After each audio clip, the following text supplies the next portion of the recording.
Siempre la industria turística vende lo que mejor puede, ¿no? No necesariamente la realidad que hay detrás, sino una imagen dulcificada de esa realidad. Entonces, bueno, pues el carácter, digamos, un poco masivo que pueda tener la industria turística en la actualidad, de algún modo se intenta ocultar, ¿no? Y se intenta vender siempre lo pintoresco, lo pequeño, lo cercano, aunque detrás haya grandes instalaciones turísticas. Eso en general.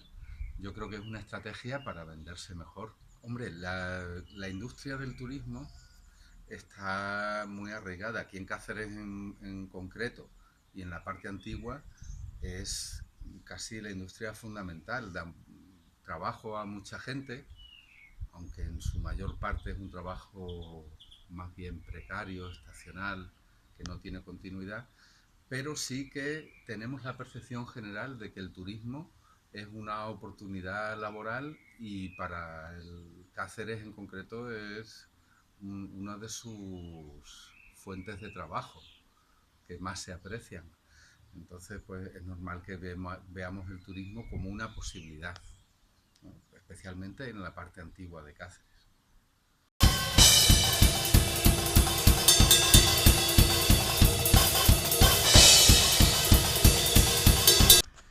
Nos llama la atención o nos causa dudas y preocupación a los que somos vecinos de este espacio de Cáceres tan singular, tan histórico, como de repente nos enteramos por la prensa que en uno de los edificios singulares que tenemos en el barrio, como es el Palacio de Godoy, nos anuncian un proyecto de un hotel de 70 y pico habitaciones con centro de convenciones ligados al arte y a fundaciones que supuestamente van a traer arte aquí a Cáceres. Nos dice la alcaldesa que va a ser un pequeño Montmartre, la parte del Palacio de Godoy Santiago, con museos. Y en esa presentación viene el presidente de la Junta de Extremadura, está la alcaldesa, y un buen día nos enteramos que llevan meses negociando con un fondo de inversión de capital extranjero, peruano en este caso, la conversión de ese palacio de propiedad y titularidad pública de la Junta de Extremadura en un hotel. Y parece ser que hay ahí una cesión con una apariencia de venta o algo así para que al final esa empresa, bueno, pues va a aportar un dinero, la Junta aporta un terreno y no sabemos cómo eso va a revertir luego en el barrio, porque se nos presenta como un proyecto para el barrio. Claro, nos surgen muchas dudas de cómo se ha tomado todas estas decisiones sin haber tenido en cuenta para nada a la asociación de vecinos, ni al vecindario, ni nada. Cuando se supone que un hotel más o menos grande, de lujo, de 70 habitaciones, va a entrar muchos coches al barrio. Bueno, antes de eso, las obras que se van a hacer, cómo van a afectar en el barrio, el acceso de esos clientes, de esas convenciones o eventos más o menos masivos de gente, ¿no? Ese restaurante de lujo que va a tener ese hotel, que también va a traer a clientes que a ser de lujo pues van a llegar en sus coches, más bien de tamaño grande, que van a entrar por nuestras calles pequeñas, van a salir por otras calles, y de todo eso no nos dicen nada. No hay estimaciones de volumen de tráfico, no sabemos dónde van a aparcar. Ahora, luego sale una noticia de alguien de esa empresa que dice que el aparcamiento va a ser en la Plaza de Santiago, porque está muy fea con los coches que hay ahora. Claro, los coches que van a llegar de sus clientes serán coches más bonitos, a lo mejor, no sabemos. Pero es curioso cómo un espacio público, como es la Plaza de Santiago, va a tener un uso restringido a clientes de un hotel. A todo esto, el ayuntamiento anuncia obras en la Plaza de Santiago, pero no dice que sean para facilitar el aparcamiento de esos coches de los clientes de ese hotel. ¿Quién va a pagar esas obras? No sé. ¿Qué vamos a sacar en claro los vecinos? Que, por supuesto, perdemos un espacio público como es un edificio histórico donde se pueden desarrollar muchos tipos de proyectos, no solo de turismo, o si fueran de turismo, no solo de turismo de lujo, o si fuera de turismo de lujo, podría ser incluso modelo paradores que son públicos, pero no, aquí se nos da la cosa ya hecha, no se consulta, no iba tampoco en el programa electoral de ningún partido, de los que ahora apoyan eso. Entonces, todo esto nos causa preocupación a los vecinos porque nos da la impresión de que no nos cuentan la verdad, de que toman las decisiones a espaldas nuestras, ¿no? Y en cambio, en una asociación de vecinos como esta, donde hay mucha gente joven, donde hay mucho trabajo social y hay muchas alternativas, vemos que hay una diferencia muy grande a la hora de valorar los proyectos que presenta la gente desde el barrio a cómo se valoran los proyectos que presentan capitales que vienen de fuera para abundar en ese proceso de turistificación que, si bien quizá no sea preocupante o no sea muy preocupante, sí sería algo que debería estar ya regulado.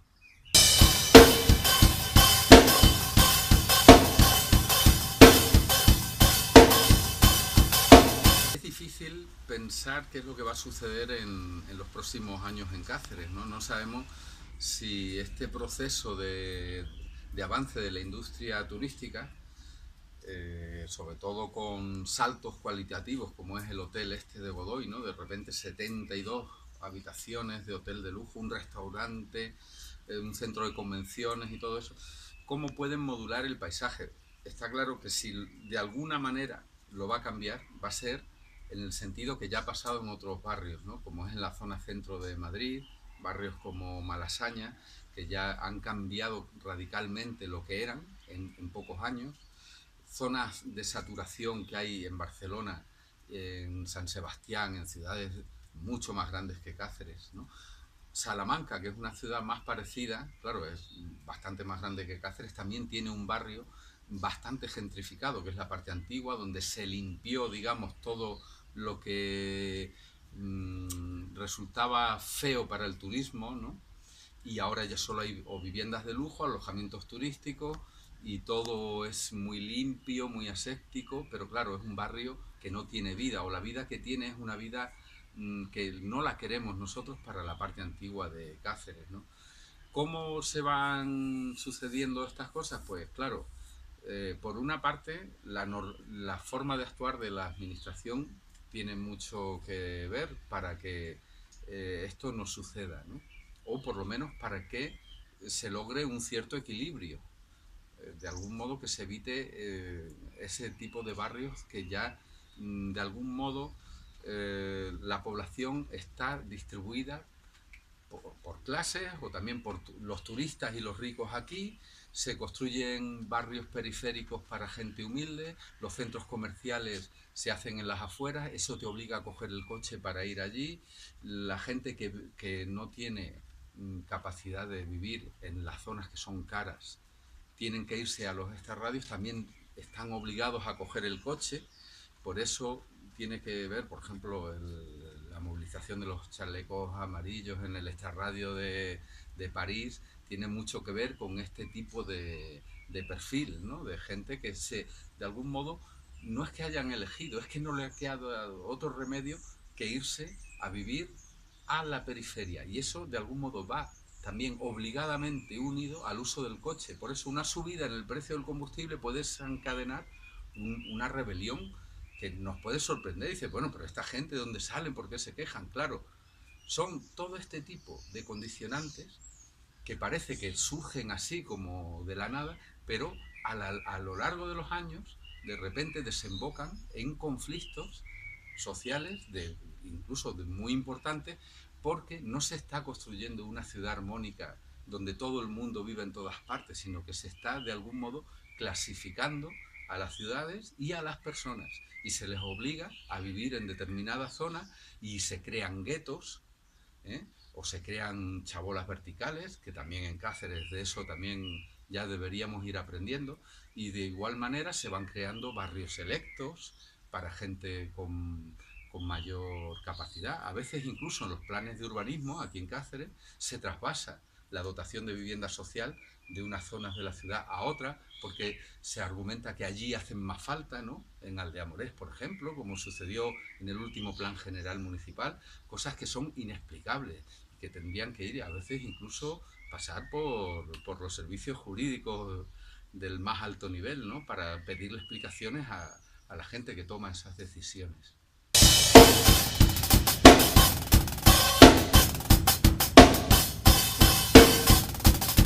Se está hablando mucho ahora de la gentrificación, ¿no? Y en Cáceres lo hemos podido leer en la prensa en estos últimos meses, desde finales del 18, principios de este año ya 2019, que existe opinión en la gente. Ha habido encuestas en los periódicos que se hacen por la calle y la gente habla de la gentrificación.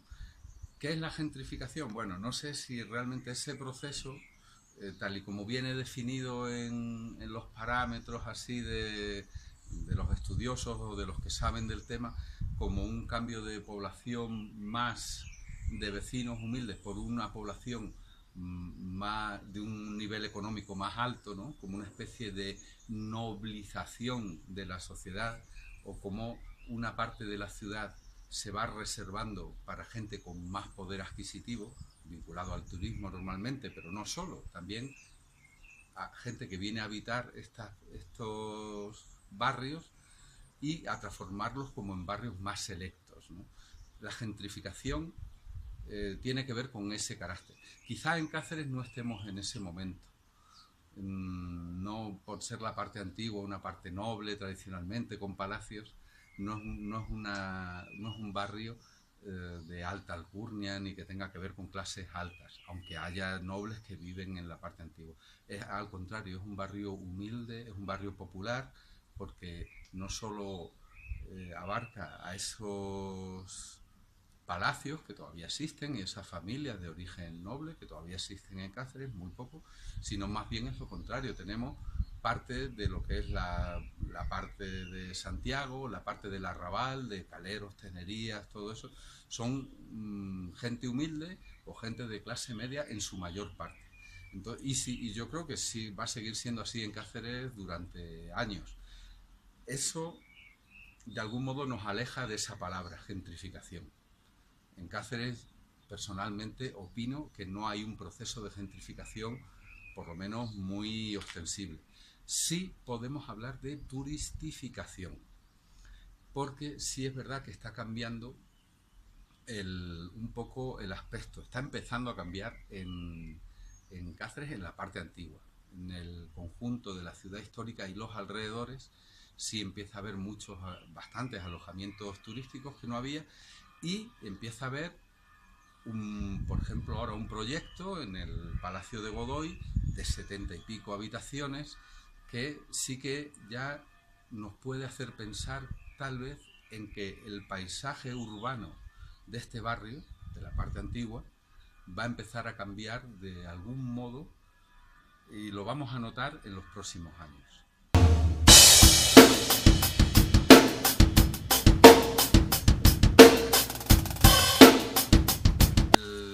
El proceso de turistificación que estamos sufriendo o que se empieza a vislumbrar aquí en Cáceres ahora, y que no me parece que no ahora mismo no es preocupante, tiene que ver primero por un cierto abandono que ha habido en este barrio, y ese quizás sí tenga sus raíces antiguas en un cambio también de las aspiraciones de la gente. Mucha gente quería irse a vivir a viviendas nuevas, a pisos, y dejar las casas antiguas porque le parecía que quizá vivir en el Arrabal, en estas calles aquí en torno a la Plaza de Santiago, la parte que conecta la ciudad monumental histórica de Palacios con San Marquino, con San Blas, con San Francisco, toda esa parte, digamos, de viviendas humildes han sufrido despoblamiento en décadas anteriores.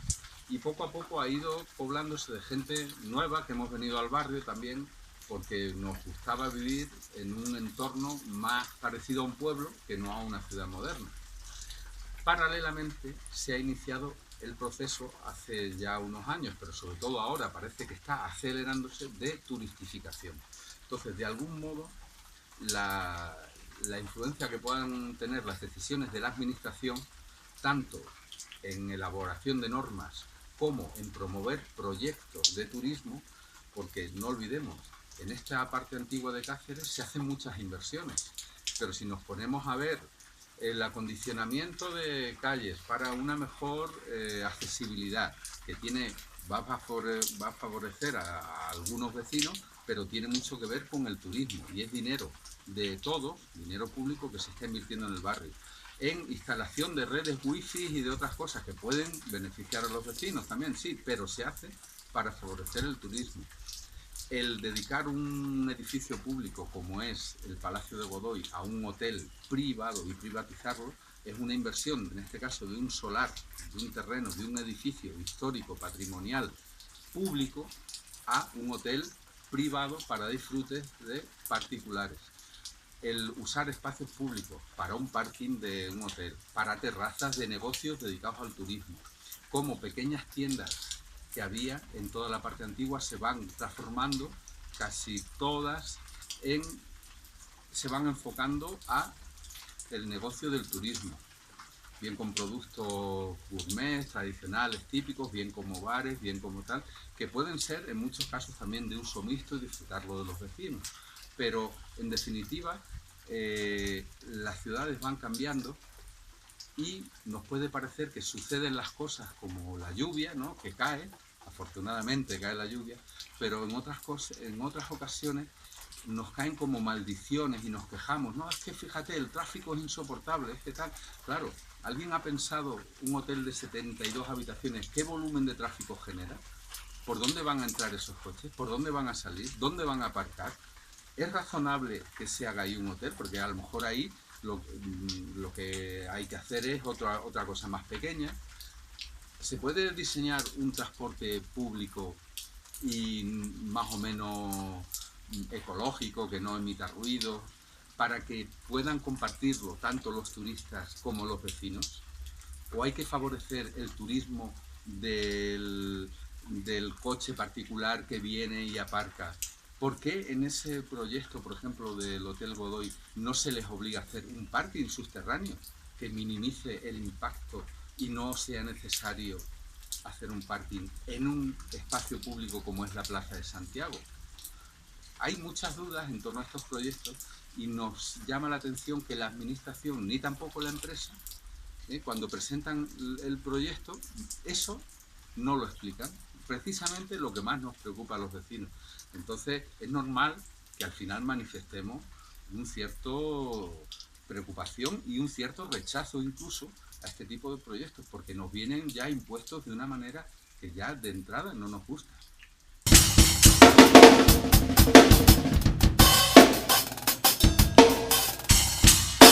Echamos de menos que haya una regulación de este asunto. En otras ciudades más grandes ya han elaborado ordenanzas y han visto que ya tenían zonas saturadas, por ejemplo, con alojamientos hoteleros de todo tipo. Entonces esas ordenanzas cuando han salido ya han llegado tarde porque ya tienen zonas saturadas. En Cáceres no existe una normativa municipal concreta que regule eso, aunque hay una ley de turismo de Extremadura que regula algunos aspectos, pero una ordenanza municipal sería necesaria para hacerla antes de que lleguemos a un estado de saturación.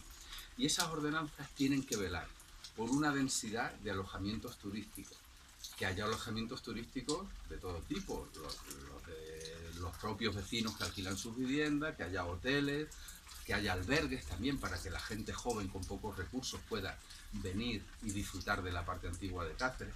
Y sobre todo esa ordenanza debe permitir la convivencia de esa industria turística con los vecinos del barrio, de tal manera que, porque haya un aumento de los precios, tanto de venta de viviendas como de alquiler, los vecinos que viven de alquiler, los vecinos que tienen menos poder adquisitivo, esas familias se ven obligadas, se ven expulsadas por el mercado, la ley del mercado, nadie los echa.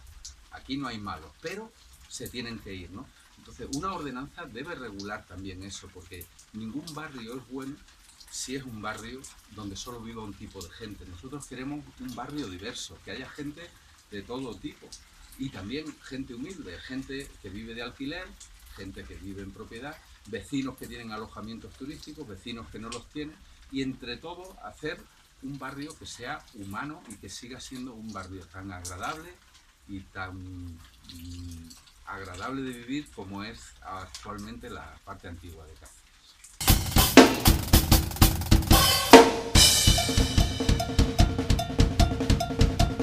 En definitiva, hay como dos modelos para elegir, ¿no? El modelo de la industria del turismo como monocultivo que transforma el barrio y de algún modo lo cambia, y está el modelo de la participación de los vecinos en el protagonismo del propio barrio.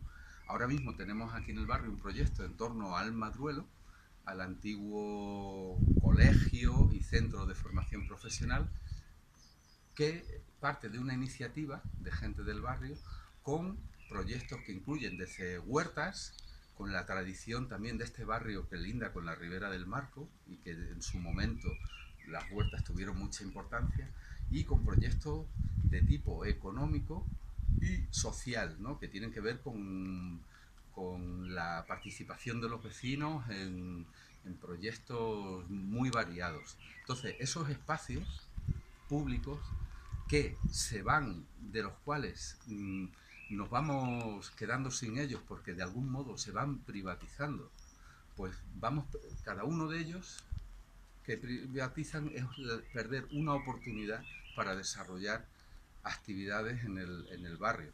Un barrio que no tiene instalaciones educativas de ningún tipo, instalaciones de ocio prácticamente tampoco, ninguna instalación sanitaria en todo el barrio. Es verdad que no, quizá no seamos mucha gente, pero cuando un barrio aspira a ser en el tiempo algo mejor y a lograr mejoras, pues piensa en educación, piensa en sanidad, piensa en espacios de ocio, en zonas verdes y en proyectos donde los vecinos sean protagonistas, no solo trabajadores o camareros en un hotel o kelis en un hotel de lujo.